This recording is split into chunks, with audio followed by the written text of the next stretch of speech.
दोस्तों नमस्कार। आज का दिन भारत की राजनीति के लिए एक निर्णायक दिन साबित हो सकता है। जम्मू कश्मीर में राहुल गांधी ने आज 2 रैलियां की और इधर हरियाणा में जहां कांग्रेस पार्टी के लिए कुमारी शैलजा थोड़ा मुसीबत पैदा कर रही थी, आज उन्होंने अपने पत्ते खोल दिए। तो हरियाणा में क्या होने जा रहा है और जम्मू कश्मीर में राहुल गांधी की 2 रैलियां जो पुंछ में हुई हैं और श्रीनगर में हुई है, इन 2 रैलियों में राहुल गांधी ने कैसे नरेंद्र मोदी की बैंड बजाई है, नरेंद्र मोदी माने मोदी के ब्रांड की कैसे बैंड बजाई है, इस पर ही मैं करूंगा चर्चा। और कश्मीर के जरिए, हरियाणा के जरिए राहुल गांधी मोदी को किस तरह से शह देने जा रहे हैं और इस शह के बाद ही मात देने का वक्त आता है, तो क्या वो भी आने वाला है? ये देखिएगा आज के इस वीडियो में कि राहुल गांधी जो आज कह रहे हैं उसकी मीनिंग क्या है और वो बात कहां तक जा रही है। राहुल गांधी ने अपनी बहुत सारी पुरानी बातों को ही आज दोहराया। आप ये कह सकते हैं, पूछ सकते हैं कि बार बार राहुल गांधी उन बातों को क्यों दोहरा रहे हैं, क्यों वो कहते हैं कि मैं तो नफरत के बाजार में मोहब्बत की दुकान खोलने आया हूं। आखिर ये नफरत के बाजार क्या है? राहुल गांधी ने आज इसको खोला कि बीजेपी और आरएसएस नफरत और हिंसा फैलाते हैं। माने हिंसा और नफरत का कारोबार किसका है?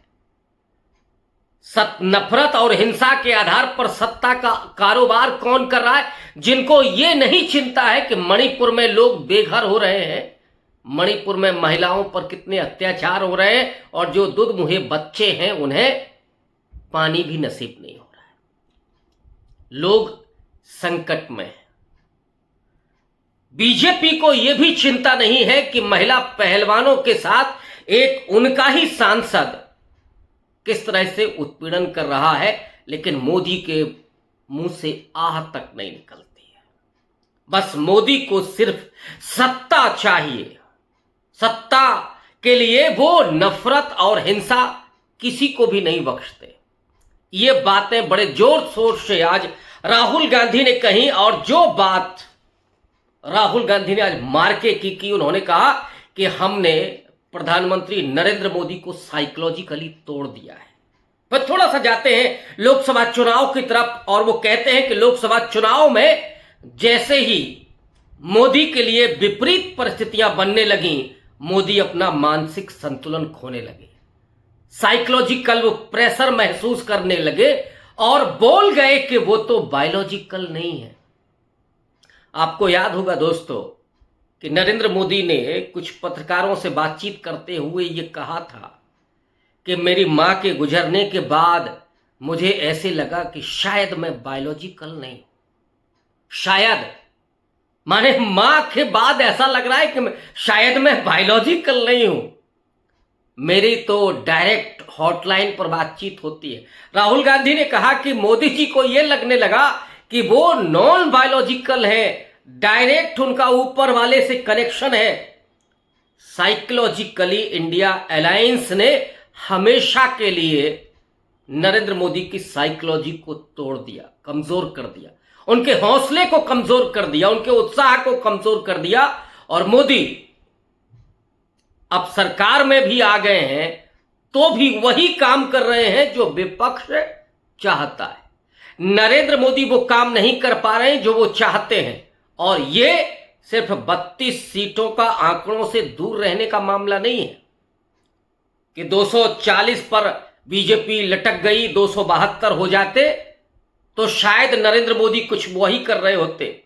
वो 56 इंच की छाती हो, एक अकेला सब पर भारी, और फिर बीजेपी जो चाहती वो करती। और अगर कहीं 350 हो जाते, इंडिया अलायंस को छोड़िए, इंडिया अलायंस के सामने अगर एनडीए के 400 पार हो जाते तो फिर क्या ये संविधान बचता जो ऐलान हो रहा था? वो संविधान जिसका संरक्षण इस देश के महिलाओं को, इस देश के मणिपुर को, मणिपुर मैं इसलिए कह रहा हूं इन सारे राज्यों को, वो चाहे तमिलनाडु हो, चाहे आंध्रा हो, चाहे मणिपुर हो, चाहे मिजोरम हो, चाहे त्रिपुरा हो, चाहे पश्चिम बंगाल हो, जिन राज्यों को संरक्षण मिला है, जिन दलितों को संरक्षण मिला है, रिजर्वेशन मिला है, उन्हें एट्रोसिटीज एक्ट मिला है, जिस संविधान के जरिए ओबीसी को संरक्षण मिला है, और जिस संविधान के जरिए माइनॉरिटीज को, मुसलमानों को, ईसाइयों को, बुद्धिस्टों को, जैनियों को, सिखों को, इनको संरक्षण मिला है, उस संविधान को क्या ये छोड़ते? आप समझ सकते कि जो मुनादी कर रहे थे कि 400 पार इसलिए चाहिए क्योंकि हमें संविधान बदलना है, नरेंद्र मोदी अगर 400 पहुंच जाते तो ये संविधान को 1 मिनट के लिए नहीं छोड़ने वाले थे। राहुल गांधी ने जो आज कहा कि ये जो नफरत की राजनीति करते हैं, उन नफरत की राजनीति करने वालों का कॉन्फिडेंस अब खत्म हो चुका है। वो एक बिल लेके आते हैं, वो बिल पास नहीं होता है। एक ब्रॉडकास्ट बिल तो पहले ही वापस कर लिया। यहां जो और बिल आए थे वो बिल भी कोई जेपीसी को चला गया। किसी बिल पर चर्चा होने के पहले ही उसको छोड़ दिया। तो नरेंद्र मोदी का वो कॉन्फिडेंस लूज हो गया है और अब वो वही कर रहे हैं जो विपक्ष चाहता है, वही उनको करना पड़ रहा है जो विपक्ष चाहता है। विपक्ष अगर चाहता है कि वक्फ बोर्ड का बिल इस तरह से पास नहीं होगा तो वो वापस लेना पड़ रहा है। राहुल गांधी आगे कहते हैं कि ये हमारी कोई जातीय लड़ाई नहीं है, कोई व्यक्तिगत लड़ाई नहीं है, ये कोई पर्सनल मैटर नहीं है, ये लड़ाई दरअसल विचारधारा की है। विचारधारा क्या है? राहुल गांधी ने कहा कि नरेंद्र मोदी को हमने हराया, उनका कॉन्फिडेंस लूज हो गया। और कैसे हराया? केवल और केवल मोहब्बत से, प्रेम से। राहुल गांधी ने कहा कि मैंने नफरत से नहीं हराया। नफरत को नफरत से नहीं खत्म किया जा सकता है, नफरत को प्रेम से ही खत्म किया जा सकता है। राहुल गांधी ने इसके पहले अमेरिका में भी कहा था कि मैंने पब्लिकली लोगों को किस दिया, जो वो भारत जोड़ो यात्रा पर कर रहे थे, और ये लोगों से अपने प्रेम का इजहार, और वो फ्लाइंग किस जो बीजेपी का झंडा लहरा रहे थे उनको भी उन्होंने दिया। तो वो प्रेम का इजहार, ये इजहार मोहब्बत कि तुम मुझे अगर पत्थर मारोगे तब भी मैं तुम्हारे ऊपर फूल बरसाऊंगा, तुम अगर मुझे गालियां दोगे तब भी मैं तुम्हें प्रेम की भाषा सुनाऊंगा। तो हम प्रेम से जीतना चाहते हैं, हम नफरत से नफरत को नहीं हराना चाहते हैं। और ये लड़ाई किसकी है? विचारधारा की लड़ाई है। हम जहां भी पहुंचेंगे वहां बीजेपी को अपने प्रेम से हराएंगे। और ये जहां पहुंचते हैं, चाहे जम्मू कश्मीर हो, चाहे उत्तर प्रदेश हो, बिहार हो, महाराष्ट्र हो, मणिपुर हो, देश का कोई भी हिस्सा हो, बीजेपी और आरएसएस का एक ही काम है कि वहां नफरत फैलाना, वहां हिंसा पैदा करना, भाई को भाई से लड़ाना। जैसे उन्होंने कहा कि यहां पहाड़ी और गुर्जरों के बीच में खाई पैदा कर दी, मणिपुर में कुकी और मैतेई समुदाय के बीच में खाई कर दी, पूरे देश में हिंदू और मुसलमानों के बीच में खाई कर दी। और वो राहुल गांधी जो कह रहे हैं कि तुम कितनी भी नफरत फैला लो। और दोस्तों, आपको याद होगा कि जैसे ही राहुल गांधी ने अमेरिका से भाषण दिया था, भारतीय जनता पार्टी के कई नेताओं ने राहुल गांधी की सुपारी दे दी थी। कोई जान से मारने की धमकी दे रहा था। एक संजय गायकवाड़ है, एकनाथ शिंदे की पार्टी के सज्जन, वो तो कहते कि राहुल गांधी की जो जवान काट लेगा उसको 11 लाख रुपए इनाम दूंगा। रवनीत सिंह बिट्टू वो कहते हैं कि राहुल गांधी तो आतंकी नंबर 1 है। उत्तर प्रदेश का मंत्री रघुराज सिंह, उनकी भी जबान पे है कि राहुल गांधी आतंकी नंबर 1 है।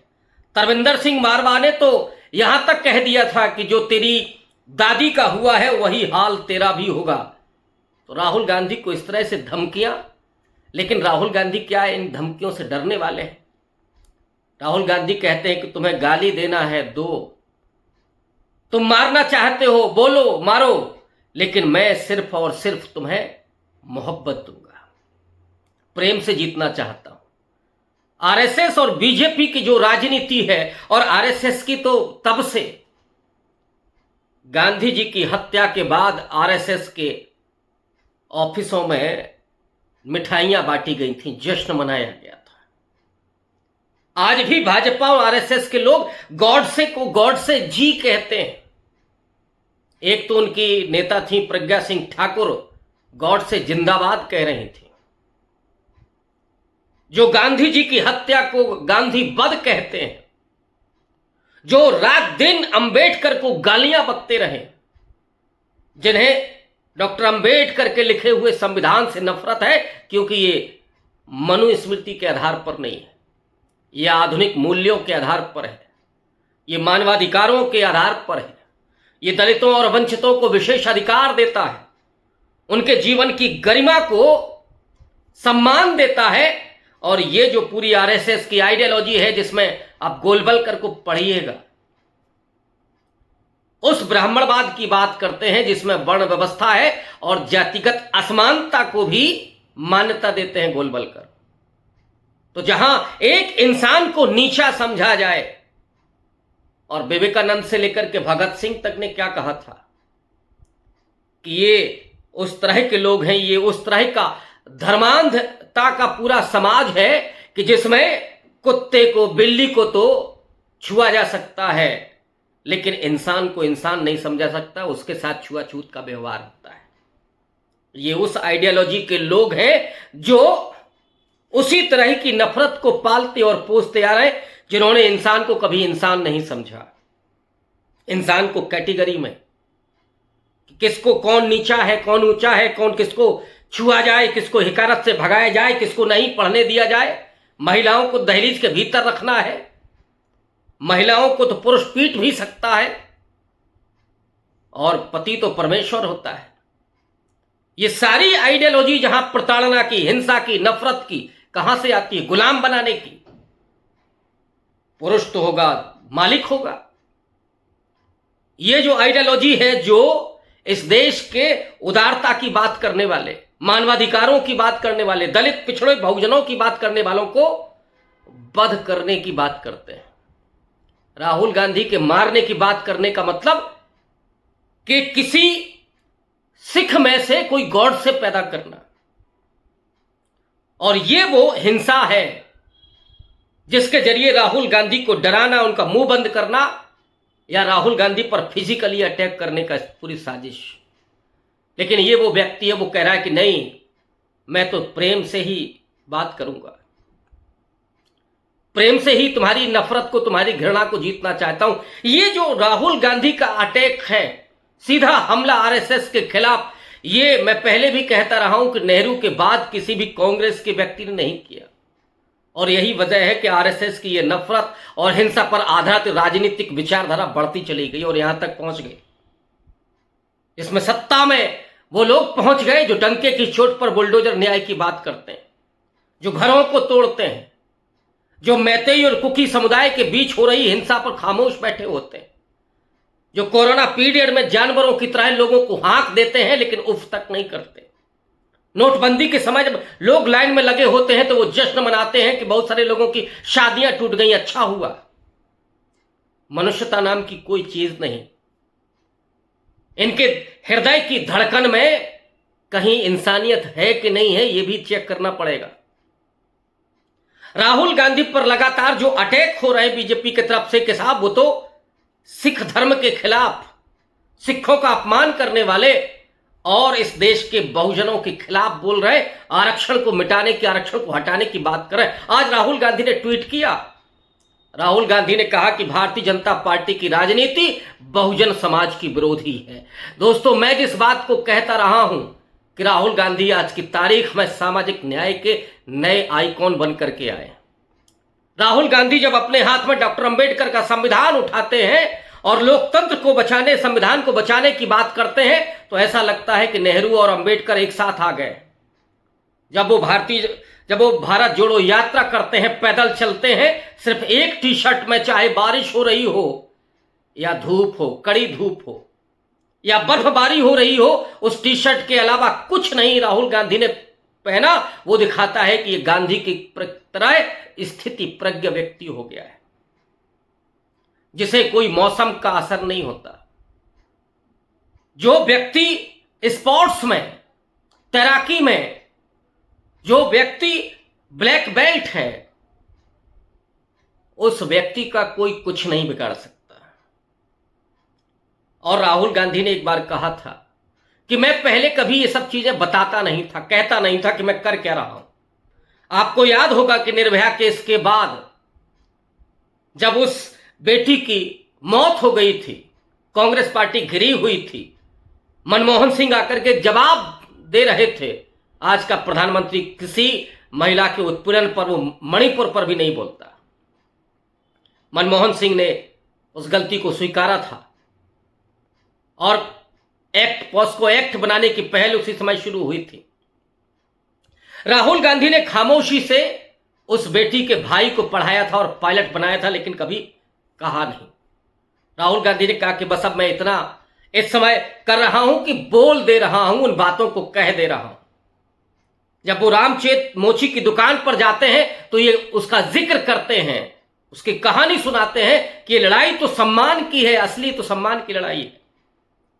हुनर इस देश के रगों रगों में है, और जो लोग सदियों से श्रम करते आ रहे हैं, चाहे वो मोची हो, बढ़ई हो, नाई हो, लोहार हो, कुम्हार हो, जुलाहे हो, ये सदियों से जिस शिल्प को करते आ रहे हैं, जो कारीगरी इनके भीतर है, जो जेहानियत इनके भीतर है, उसका सम्मान कभी इस देश में नहीं हुआ, इस समाज में नहीं हुआ, क्योंकि इस समाज की जो वर्ण व्यवस्था थी उसने शारीरिक श्रम को हीन बना दिया था, और इसी के आधार पर समाज का विभाजन करके उन्हें हाशिए पर धकेल दिया गया था। जो मानसिक श्रम करने वाला है वो सम्मान का अधिकारी है। रामचेत मोची ने कहा कि उसके पिता के अलावा किसी ने उसे सम्मान नहीं दिया। राहुल गांधी ने वो करके दिखाया, उस दर्द को भी महसूस किया कि कैसे सिया जाती है वो जूता और चप्पल। जिस मिथुन की दुकान पर राहुल गांधी बाल कटवाते हैं उसको भी सम्मान देते हैं, उसको भी सामान पहुंचाते हैं। ये राहुल गांधी ने अब बस सिर्फ दिखाना शुरू किया। वो जो कह रहे हैं कि मैं पहले भी करता था लेकिन पहले दिखाता नहीं था। नरेंद्र मोदी ने जो छद्म पर पूरा ब्रांड तैयार किया, उस ब्रांड की हवा निकाल दी राहुल गांधी ने। और इधर हरियाणा में जो हो रहा है, 2 मिनट में हरियाणा की भी बात कर लूं। हरियाणा में भारतीय जनता पार्टी, वो जो बिल्ली के भाग से छींका टूट जाता कहते हैं ना, वो केवल ये देख रही थी कि कुमारी शैलजा किसी तरीके से रूठ जाए। खट्टर तो न्योता भी दे दिए कि आप बीजेपी में आ जाइए। आज ही खड़गे जी के साथ मिलकर के कुमारी शैलजा ने कहा कि वो चुनाव मैदान में जाएंगी नहीं, प्रचार भी करेंगी। तो भाजपा के जो मंसूबे थे वो मंसूबे खत्म हो गए। और वहां हालात ये हैं अब कि जो अमित शाह कह रहे हैं कि राहुल गांधी तो आरक्षण विरोधी हैं, राहुल गांधी तो बहुजन समाज के विरोधी है, कांग्रेस पार्टी दलितों के साथ अन्याय करती आई है। कुमारी शैलजा अब चुनाव मैदान में जा रही है। और अंदर की बात तो यह भी है कि जो राहुल गांधी अभी हरियाणा चुनाव प्रचार से दूर थे, 4 रैलियां राहुल गांधी करने जा रहे हैं और अमित शाह का, नरेंद्र मोदी का वो जवाब देने जा रहे हैं। नरेंद्र मोदी तो एक ही जो रैली के बाद भाग गए। हरियाणा में अभी दूसरी रैली नहीं हुई, कुरुक्षेत्र में केवल 5,000 लोग मौजूद थे मुश्किल से।